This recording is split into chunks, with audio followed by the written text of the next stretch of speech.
Hello, I'm at Kabarak University. I'm attending the graduation ceremony today. My daughter is also graduating, and the place is full. The place is packed.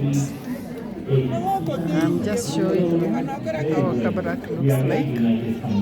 If you have a daughter or a son, bring him or her at Kabarak to learn or train from Kabarak.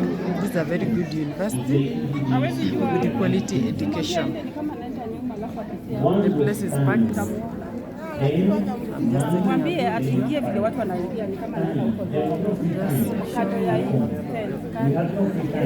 Kabarak looks like. Boys and girls, vehicles, wash dishes, anything. Money, there was no money. They kept us out of money. We had to decide This is a flower for my daughter. but we couldn't afford both. And then piety. So The professors or lecturers, they're making speeches. there was nothing strange, but my father, despite having thousands of men as his command, Give it to her. he Say had no shame and was congratulations. not apologetic about kneeling before God to pray. Well, he found his strength in faith, and in that beautiful faith you are taught to encourage to live here in this university. They taught us to do ordinary things extraordinarily well. Place is full, no? Fast forward a few years, I am here in Kenya more than 30 years ago, before you all were born, and of course a totally different environment. I was introduced to the international arena perhaps by ERA, when the president of UNEP's governing council asked for some legal help, and I was sent to him, and he may have wondered, what is this young man doing here? But he took me along, and we ended up drafting that declaration that modified or somehow reformed the UNEP system.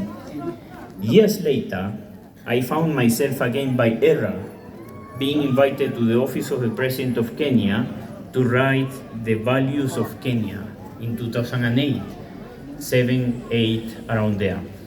And we met for a whole year, week after week, at the office of the President of Kenya and conceptualized and later legislated the values of Kenya, though they are yet to be taught. A few years later, the burden of starting a new law school was placed upon me, perhaps again by ERA.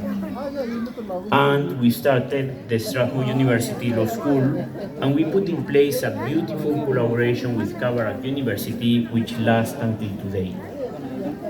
When I finished my second term as Dean of the Law School, I was selected for the sabbatical the Chancellor mentioned at Oxford University and then Berkeley, perhaps again by ERA. I was called for an interview at the Commonwealth, and after following a very difficult process of several interviews, I was appointed Assistant Secretary General of the Commonwealth, a truly amazing organization. How these eras came together? Well, I would say by what Africa, what Kenya has taught me, and I call it the 6 absurdities of Africa. The absurdity of hospitality, the absurdity of generosity, the absurdity of patience, the absurdity of resilience, the absurdity of joy, and the absurdity of faith. The absurdity of hospitality. When John Paul II traveled to Africa, he was shocked that he was always asked, what else can we do for you? What can we give you? And when he traveled to Europe, around Europe, he was asked, how much are these trips costing? Is it worthwhile? I said, well, there is incredible hospitality in Africa, and it is very true. We find that hospitality always and everywhere. The absurdity of generosity. Africa was never driven by profit maximization. It took a village to raise a child. Just imagine that investment in just one child. No matter how poor and destitute a family is, you will always find something to eat, chai to drink, made with love and simplicity. Meanness has no place in the African culture. And this generosity is not naivete. It's rather the challenge to profit maximization, which is a concept that was forced down our cultures by a process of colonization focused on extraction and a process of post-colonization focused on exploitation. Then the absurdity of patience. Today, if somebody left Nairobi this morning to come to this graduation, will probably make it for next year's graduation. The traffic is unbelievable. I usually say that in London, trains leave at 3:07, and here we leave between 3 and 7. We queue, we wait, we are promised and perhaps abused, but we are not down yet. We wait.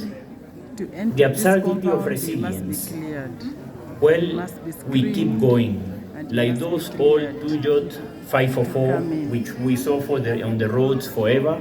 They lasted forever.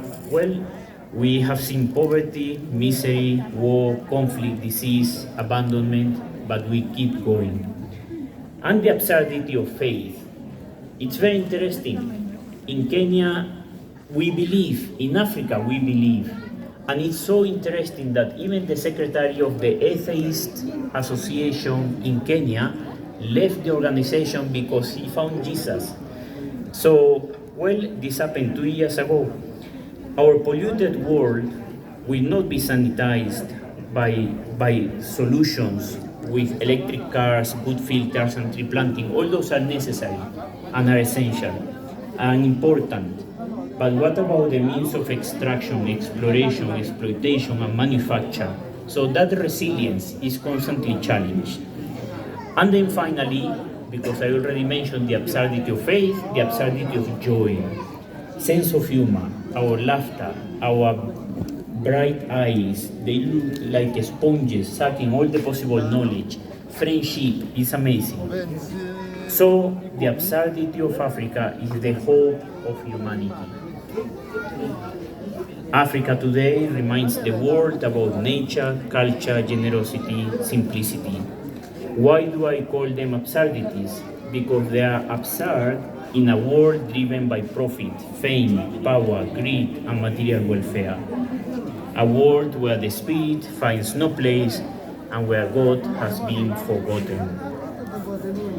I usually say my life has been a combination of these 6 beautiful absurdities and errors majestically weaved by God's providence in the company of a brilliant team back then here in Kenya and now at the Commonwealth.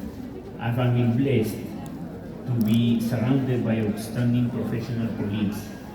And this is something also that taught me a lesson. You never reach alone. You always go with the village that educated you, the friends that surrounded you, and with those who are graduating today. You will grow better and better together. However, Kabarak we have to be University. always fully aware that those honors bestowed on us and This is our the position It's very big. in the Commonwealth does not belong to me.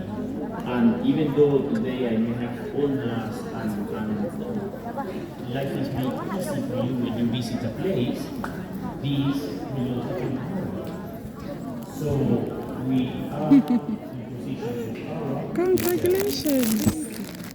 Kenyans and Africans expect greatness from this generation. You will be the ones to change the course